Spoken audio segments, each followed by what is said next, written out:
Good morning, everyone. I'm so delighted to have all of you with us today. I'm Joanne Serena, Vice President of Stakeholder Engagement and Customer Experience at the California ISO, and I am just so honored to welcome all of you here today, and thank you for coming. It's been 4 long years since we've been able to gather like this. I think there's a song maybe after that, right? A lot has changed since then, since we last met. In fact, I sort of feel like even the seasons have changed because it really feels more like spring because you've all just come out of hibernation and you're full of energy and excited and hungry for collaboration and interaction. And that is exactly what we have in store for you over the next day and a half. So we have more than 800 attendees here today. We're very pleased to have people from all utilities across the West and across the US, leaders, regulators, industry experts from all over. We have members of the press joining us. We have many representatives from government agencies and the legislature. So a really great audience. We've got 29 states. Talk about collaboration, right? 29 states across the nation here in this room today. As far-reaching, yes, let's give a round of applause for that. 29 states, from Maine all the way to Hawaii, as far away as guests from Chile, our northern neighbors in Canada, and even Taiwan. So welcome to everyone. Those of you who made the trek to Sacramento, we're really glad you came. Welcome. So a couple of points about our location. So this is the new expanded wing of the convention center. It's a little bit more spacious, so there's a little bit more social distancing. I think it still has that new car smell, if you will, which is way better than the other location. So trust me on that. For your added health and safety, you'll notice throughout the location there are plenty of hand sanitizers. If anybody does need a mask, we do have them at the registration desk. So do want to make sure everybody feels comfortable and is safe. In the spirit of collaboration, we have built in plenty of opportunities for networking. So I invite all of you to take full advantage of the extra networking time that we've built into the program.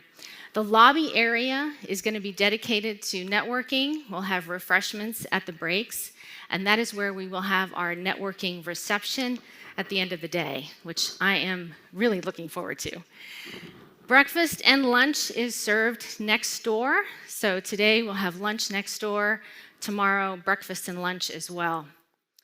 So for your convenience, we do have a recharge lounge that's right across the hallway. You'll see it marked recharge. That is where you can recharge your devices. If you need to take a phone call, you need to meet with somebody, and maybe if work beckons, which I'm sure it will, it's a great place to sort of touch down. So take advantage of that. And that little convenience is brought to you by our gold sponsors. So thank you to our gold sponsors. Also, for your convenience, we have set up a coat check right across from the registration desk. If you want to drop a bag, a coat, those of you traveling, you may have suitcases. You can drop your suitcases there tomorrow as well. For those of you that could not join us in person, we certainly miss you, but we are live streaming this event. So please do tell your colleagues back at home or at the home office to please join us virtually. Those of you who are online right now, welcome. We're glad you could join us through the Ethernet. We've been very thoughtful about trying to minimize single-use plastics and go paperless.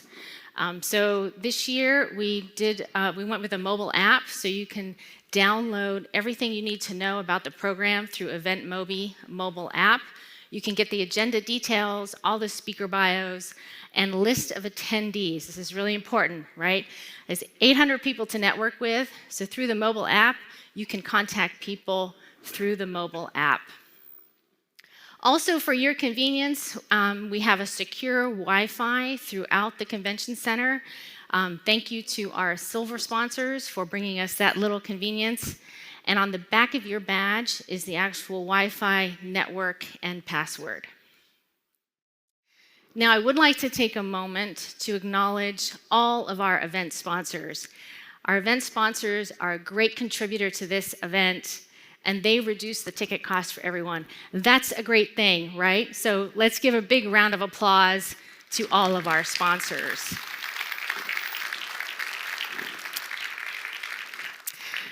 All right, a couple of final housekeeping items before we get into our main program.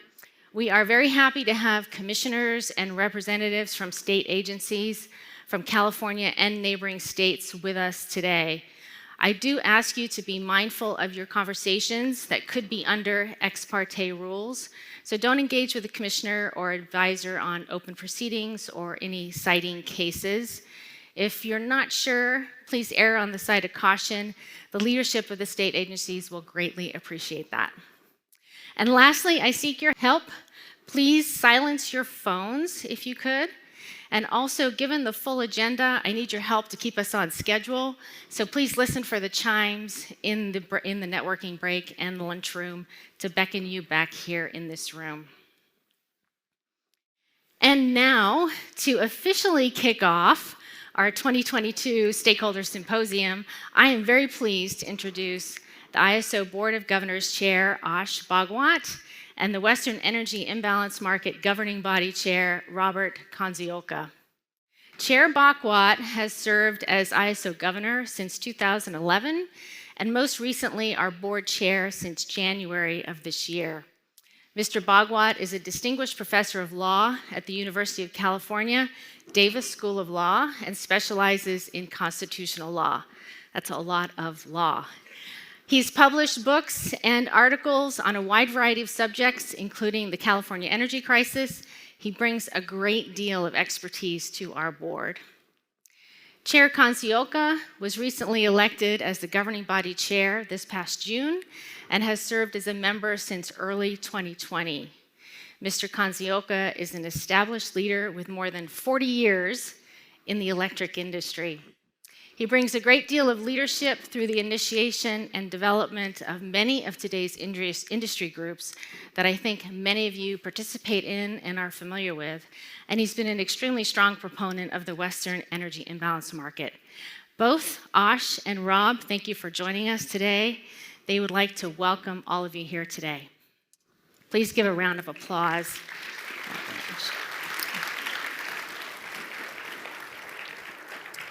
Thank you, and welcome back after 4 long years. Fortunately, it's been a very uneventful 4 years, so I figure we can just pick up where we left off. But aside from, obviously, expanding our vocabulary, learning about things like social distancing and Zooming, it's been a very, very busy time in our industry. Regionalization has advanced markedly during this period of time with the expansion of the EIM. We are ready to take our next step with EDEM. We have had an opportunity to develop a great working relationship with the governing body, which has been really, despite not meeting many of them in person, has been really wonderful. And I got to meet many of them last night. And otherwise, of course, this has been a time when the impact of accelerating climate change on our electrical systems has become increasingly obvious over the last 3 years. And we've really started to think about how to respond. Among other things, with massive increases in storage and other technological advances, but also generally realizing how to run our system effectively. And we are clearly in a tipping point, both in terms of climate change reaction and in terms of regionalization.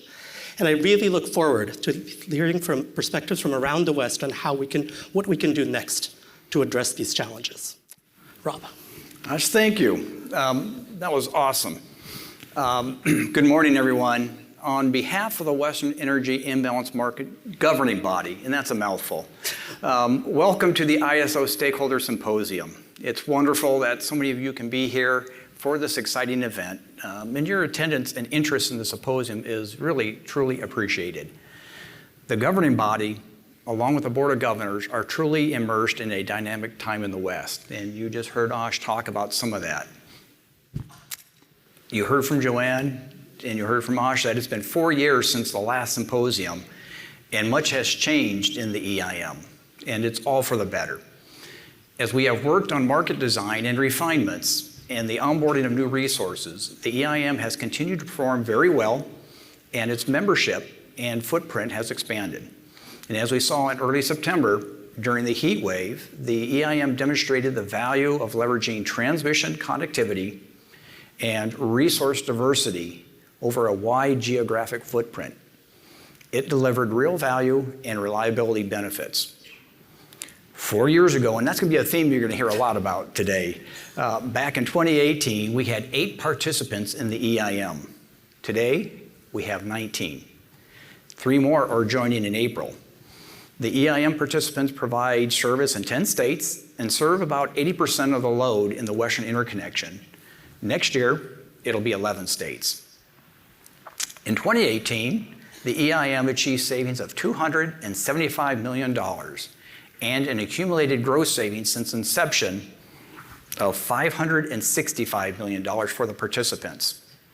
Now, 4 years later, the savings are referenced in terms bigger than millions. Just this past quarter, the EIM achieved over $2.9 billion in accumulated gross savings since inception. The $3 billion mark will be exceeded sometime this fourth quarter of 2022 and likely has already been exceeded. And based upon the savings achieved in the first 3 quarters of this year, the EIM is on a path to achieve savings of over $1 billion annually. The governance has changed too. The governance changed last year from a primary authority model to a joint authority model where Board of Governors and the governing body meet and vote jointly on approval items. And you're going to hear more about joint authority later this morning. Yet there are still many more opportunities on the horizon and the issues to address to continue on the path towards a more regionalized and coordinated West. Over the next day and a half, you will hear about this, including the value of leadership and policy, along with the needs for reliability, stakeholder engagement, and technology.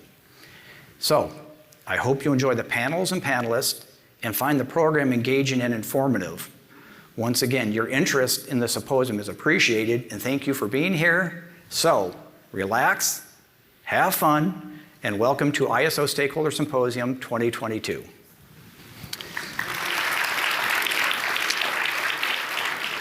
Thank you, Rob, for those very inspiring words. I would like to now introduce Elliot Mainzer, the President and CEO of the California ISO.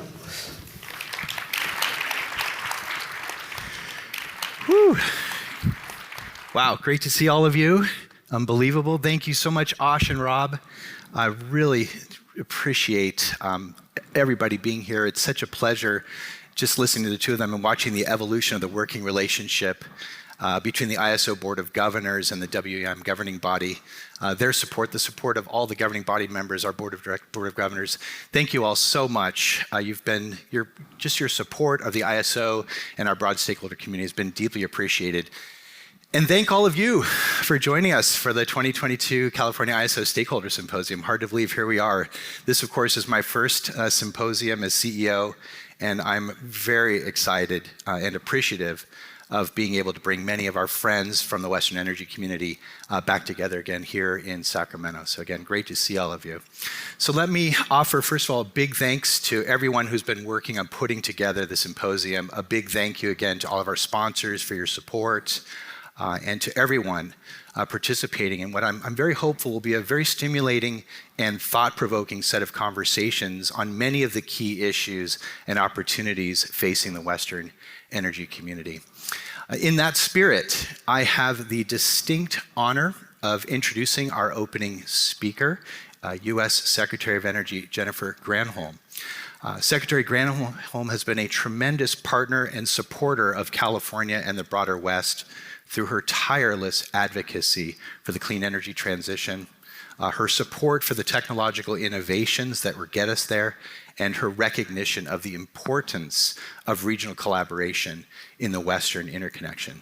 In her role as Energy Secretary and as the former governor of Michigan, Secretary Granholm brings a broad and pragmatic vision to the clean energy transition.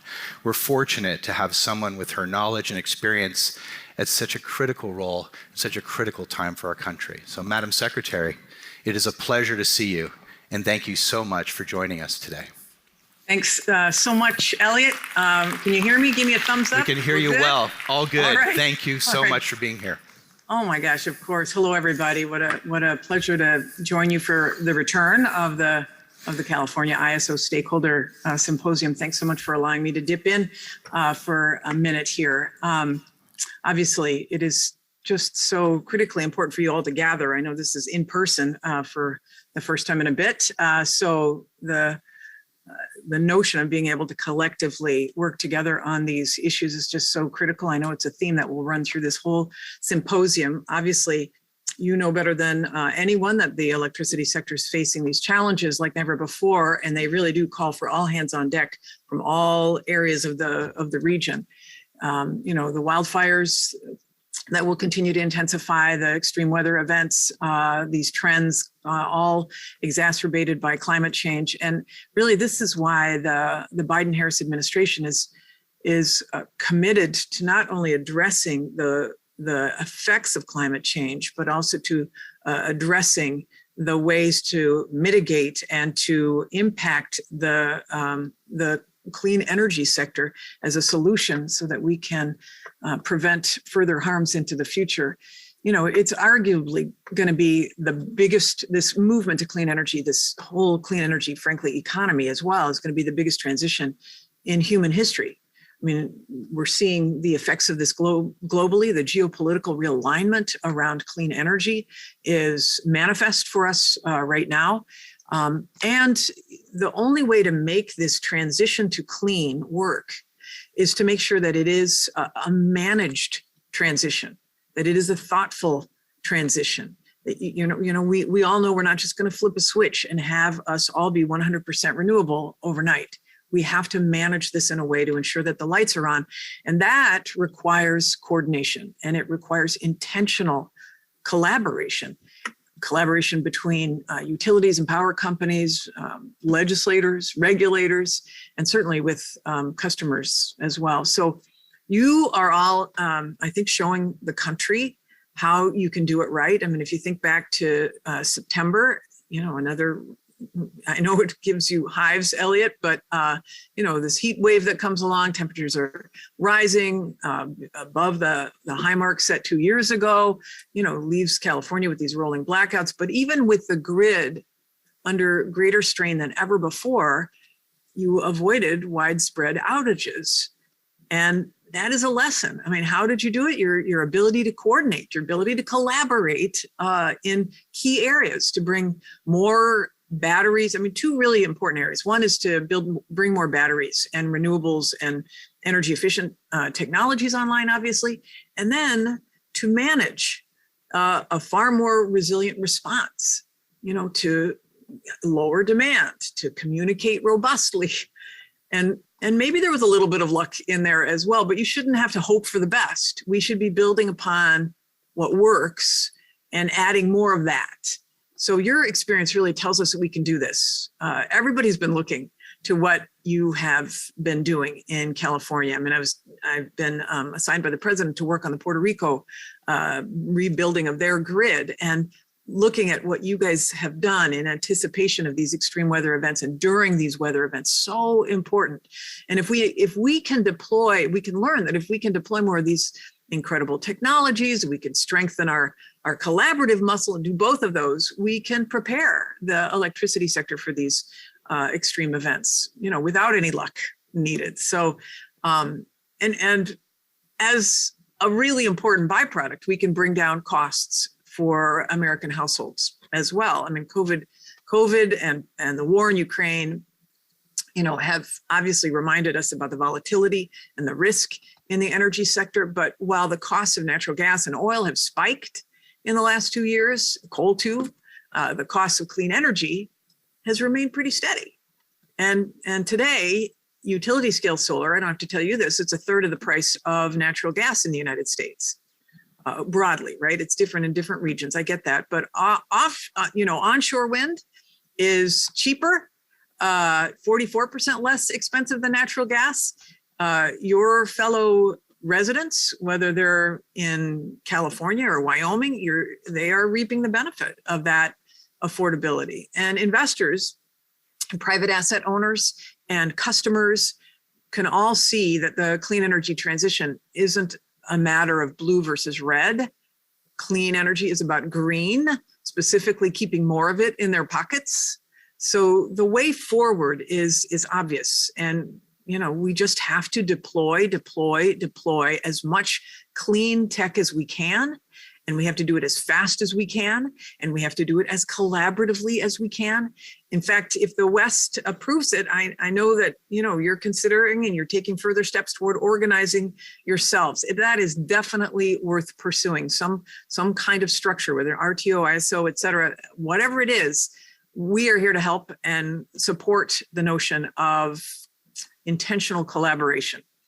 The Department of Energy in the past, by the way, has supported your efforts on regional collaboration. And I know you're taking another step forward with the launch of the extended day ahead market, which is going to boost communication and coordination and, and lower costs throughout the West. So I want you to know that separate from that, from your coordination, we in the administration, in the Biden-Harris administration, we're doing everything we can to turbocharge deployment as well. We are well aware that, as you all are well aware, that we need more clean, dispatchable baseload power.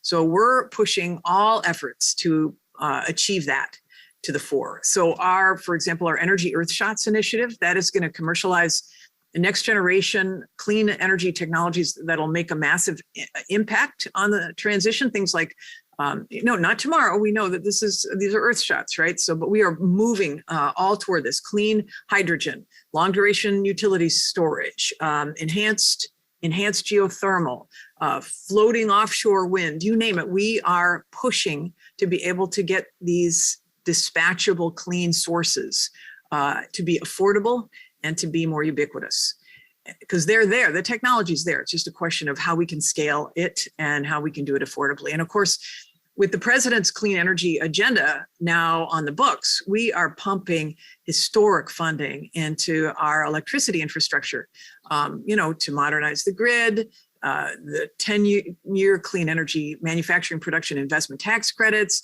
It's more appealing than ever to the private sector to put real skin in the game. I mean, we're super excited about the interest that we're seeing and hearing all across the country, because the private sector is really realizing that there is a huge opportunity here. We say this is a whole energy transition that is government enabled, but led by the private sector. And by the way, not just the tax credits, not to mention the grants that we're going to be awarding from the bipartisan infrastructure law on, for example, batteries. We just awarded 21 really large grants, a number of which are in the West, and on clean hydrogen, which of course has enormous interest across the country. And thanks to this, the Biden-Harris agenda, DOE is standing up, for example, a new transmission facilitation program, which some of you have provided input on, which has $2.5 billion to support transmission upgrades and the construction of new critical lines. And the Biden administration also released a permitting action plan earlier this year to strengthen the federal permitting processes and to accelerate construction of that essential infrastructure, that foundational infrastructure, the transmission system. And then through the infrastructure law, we have $10.5 billion to invest in grid resilience. And then the Loan Programs Office has another $5 billion in loan authority for projects that are aimed at that as well. So the agenda itself gives us the resources that we need, especially when leveraged with the private sector resources, to diversify this energy mix and to provide enough capacity in expanding the grid and expanding clean energy on the grid so that we are not overly reliant on any one source. And of course, by deploying a wide range of these technologies at scale, we can meet the rising energy needs, which we've all seen projections of how much more energy we're going to be needing while furthering our climate goals. We know that we can, create a system that's resilient enough to take on whatever Mother Nature throws at it and keep right on functioning. And we can lower the energy bills, as I say, for American households so that they have an easier time making ends meet. But we need your help to put that agenda into action. Take advantage of these tax credits. Use the investment environment to up your ambitions. You can work with us on our efforts to ramp up transmission. You can help us create and execute plans for new lines where they're going to have the greatest impact. And of course, you can keep modeling what effective electricity sector collaboration looks like. I mean, the challenges ahead may be greater than ever before, but I think the opportunity will prove to be even greater. So let's get working together and let's find out. Back to you, Elliot. Well, thank you so much, Madam Secretary. I know you have so much on your plate at the moment. Really appreciate you being with us this morning. Thank you very much. We look forward to seeing you soon. So there's a lot going on here this morning, and I want to kind of fit a line through the day and a half program. So, you know, it's really pretty hard to believe, if you think about it, then it's been 4 years since we last held our Stakeholder Symposium. And just think about how much has actually changed in 4 highly disruptive and turbulent years. Back in 2018, I would say many of the issues that we're grappling with today, like climate change and the advent of large-scale battery storage, they felt more like abstract concepts than on-the-ground realities.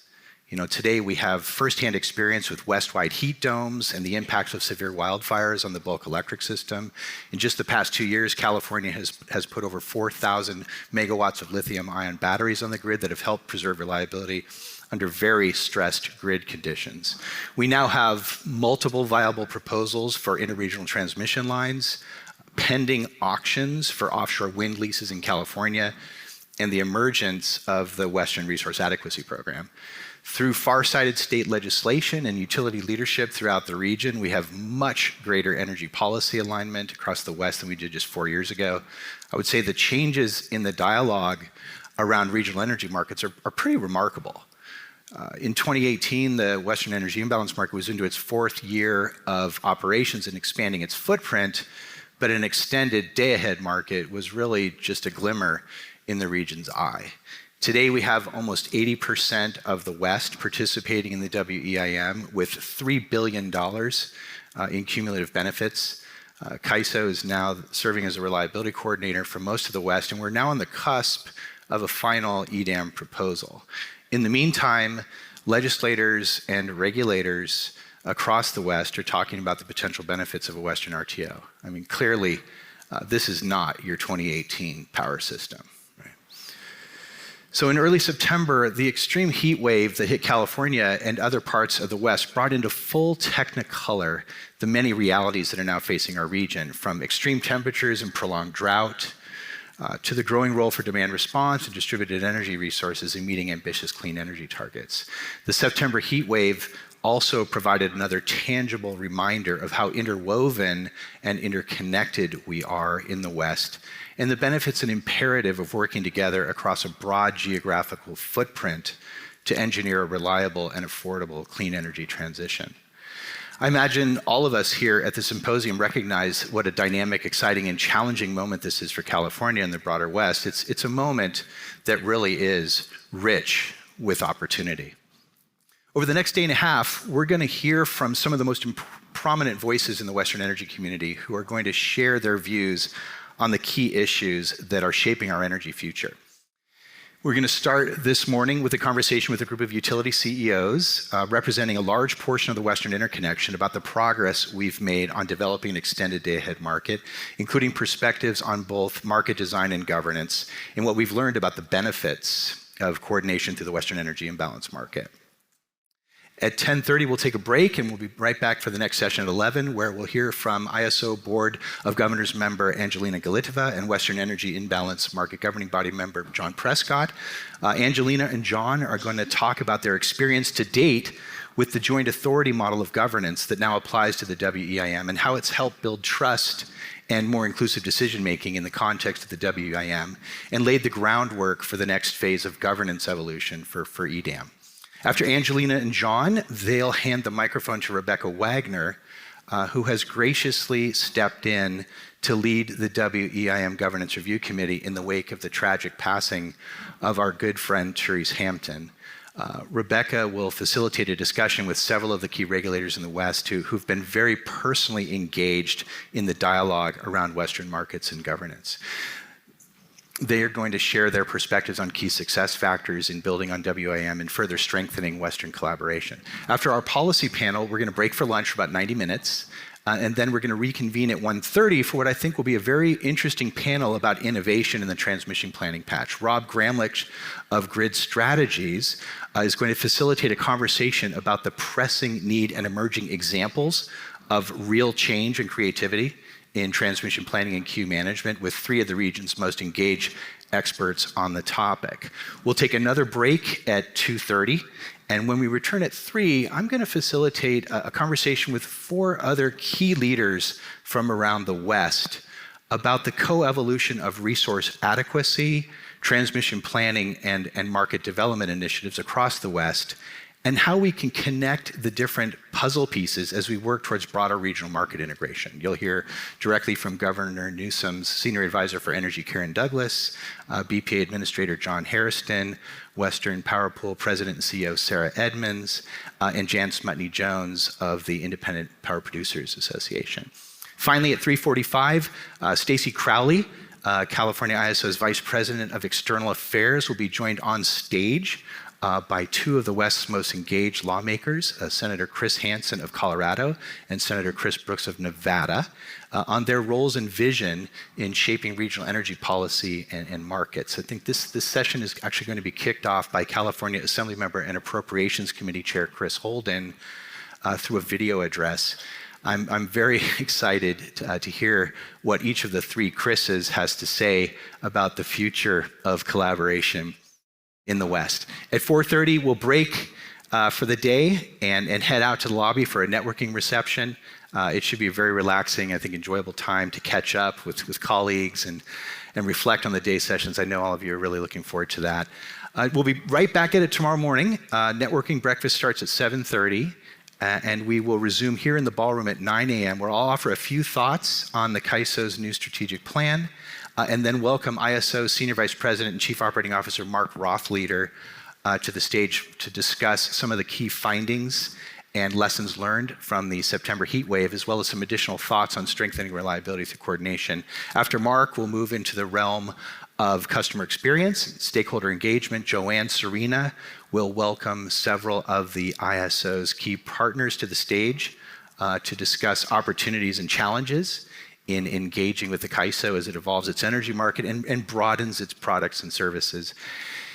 And we'll take our final networking break tomorrow at 10:30, return at 11 for our final session. It's going to be, which I'm really looking forward to, a perfect way to close out the symposium. Alex Morris of the California Energy Storage Association will facilitate a panel on the technological breakthroughs on the path to a decarbonized grid. What role will dispatchable clean power and long duration storage and distributed energy resources play in meeting California and other states' ambitious clean energy targets, and what other types of innovation may actually be necessary to get us there. Our distinguished panelists will help us better understand the future of technology innovation and help fill in some of the blank spots on the resource map.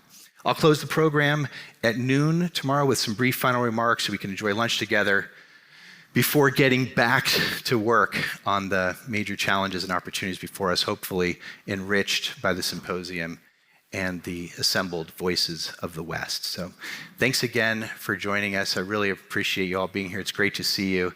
And with that, I'd like to invite the members of our first panel onto the stage. Thank you.